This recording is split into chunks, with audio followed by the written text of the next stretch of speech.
Assalamualaikum dan salam sejahtera. Kita masih lagi dalam topik 4.1.5 fungsi sistem sokongan enjin. Hari ini kita pergi pada bahagian yang terakhir dalam topik ini, iaitu cadangan penyelenggaraan sistem sokongan enjin. Murid-murid boleh merujuk pada buku teks muka surat 170. Baik, kita tengok jadual 4.7. Sebab-sebab kerosakan. Sebab-sebab kerosakan pada kenderaan, pada enjin kenderaan. Baik, contoh dekat sini, yang pertama ialah sukar untuk hidupkan enjin. Kalau enjin tu sukar untuk dihidupkan, apa punca-punca masalah dia? Punca-punca kerosakan dia. Ada kemungkinan, yang pertamanya ialah bahagian palang pencucuh. Palang pencucuh, spark plug. Mungkin palang pencucuh tu dah rosak, basah atau berkarbon. Basah dan berkarbon ni disebabkan oleh pembakaran yang tidak sempurna. Apabila pembakaran tidak sempurna, petrol ataupun bahan api tidak terbakar sepenuhnya, menyebabkan palang pencucuh tu basah dan berkarbon. Jadi apa yang perlu dibuat? Kita kena periksa bahagian palang pencucuh ni, bersihkan kepala palang pencucuh, atau kalau dah rosak kita ganti dengan yang baru. Sebab yang kedua, kemungkinan kerosakan pada pam minyak, pam bahan api, daripada petrol, daripada tangki petrol ke enjin tadi mungkin dah rosak. Jadi kita perlu ganti atau menyelenggara, baiki pam minyak tu. Yang ketiga, sebab enjin sukar dihidupkan, kemungkinan penapis minyak tersumbat atau kotor. Tadi rosak, yang ni tersumbat ataupun kotor. Jadi penapis minyak yang tersumbat dan kotor ni perlu diganti dengan yang baru. Keempat, kemungkinan ikatan kabel pada terminal bateri tadi longgar. Pada bateri kereta, dia ada terminal positif dengan negatif. Kemungkinan kabel ni diikat longgar pada terminal. Jadi kita perlu ketatkan. Periksa bateri tu, kita ikat dengan ketat. Seterusnya, mungkin penghidup rosak. Starter rosak. Jadi kita kena buat pemeriksaan dan ataupun bagi kepada bahagian penyalaan ataupun penalaan Swiss ni, kita periksa sama ada dia rosak ataupun tidak. Baik, masalah yang berikutnya, enjin berbunyi bising atau kuat. Kita start kereta, hidupkan enjin bunyi kuat, bising. Sebab enjin berbunyi bising dan kuat ni, pertamanya mungkin gegelang omboh telah haus atau longgar. Okey, pada omboh ataupun piston, dia ada gegelang. Gegelang. Apabila omboh ni bergerak daripada titik A ke titik B, gegelang ni pun ikut sekali. Dia bersentuhan dengan silinder. Dia bersentuhan dengan silinder. Pergerakan ni boleh menyebabkan kehausan pada gegelang tadi. Jadi bila dah haus dia jadi longgar. Jadi apa yang perlu kita buat ialah menyelenggara enjin secara keseluruhan. Kita kena pergi buat penyelenggaraan. Orang biasa panggil overhaul. Baik. Keduanya, kemungkinan injap tidak dilaras dengan betul. Injap pada silinder. Ada injap masukan, ada injap keluaran. Tidak dilaras dengan betul. Jadi kena buat penyelenggaraan bahagian injap ni. Memeriksa unit kawalan elektronik ECU. Yang ketiga, mungkin disebabkan oleh aci engkol terlalu ketat. Masa buat penyelenggaraan, kita pasang balik aci engkol. Aci engkol tadi terlalu ketat.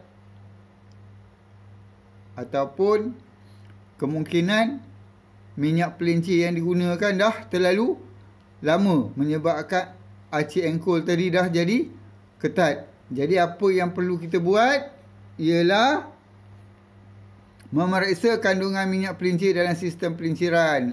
Kita periksa kandungan dia. Mungkin dah terlalu pekat, mungkin dah kurang, menyebabkan tak cukup.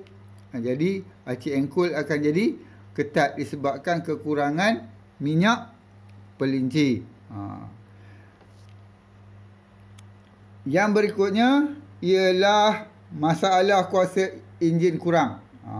Kalau kuasa enjin ni kurang, tetapi penggunaan bahan api banyak dan mengeluarkan asap. Mengeluarkan asap berwarna hitam. Puncanya mungkin disebabkan pertama,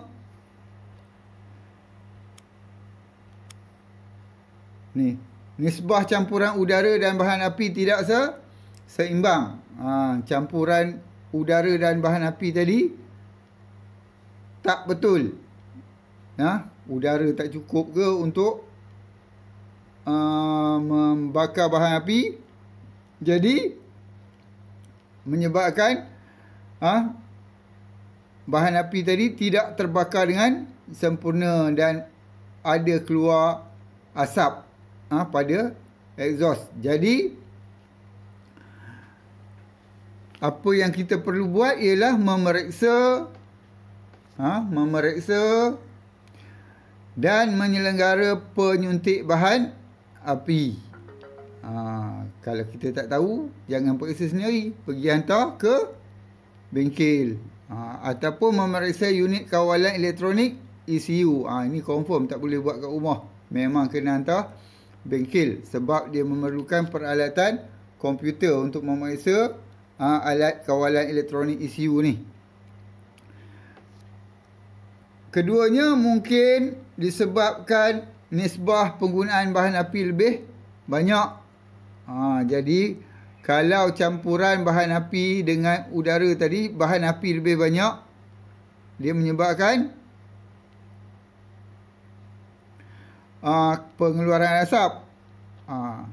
Yang tadi tu udara dan bahan api tidak seimbang tadi, itu mungkin udara lebih, bahan api kurang.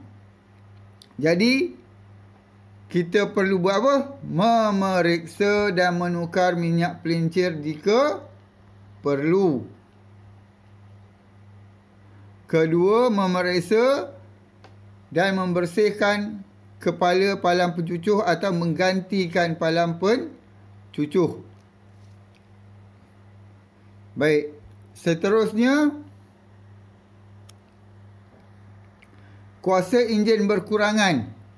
Kuasa enjin berkurangan, minyak pelincir berkurangan dan mengeluarkan asap exhaust berwarna kelabu ke biruan. Tadi asap exhaust warna hitam, sekarang ni asap exhaust warna kelabu ke biruan. Kita tengok apa punca dia. Kemungkinan berlakunya kebocoran minyak enjin. Ni. Kebocoran minyak enjin ke dalam kebuk pembakaran yang menyebabkan minyak enjin terbakar sekali bersama campuran petrol dan udara. Macam mana minyak enjin boleh masuk ke kebuk pembakaran ni? Tadi yang pertama tadi kita dah tengok macam mana gegelang omboh tadi boleh haus. Gegelang omboh ni dia berada di antara omboh dengan silinder. Dia menutup ruang di antara omboh dengan silinder ni supaya minyak enjin daripada bahagian bawah tidak masuk ke kebuk pembakaran ataupun ke dalam silinder tempat di mana minyak petrol ataupun bahan api dibakar.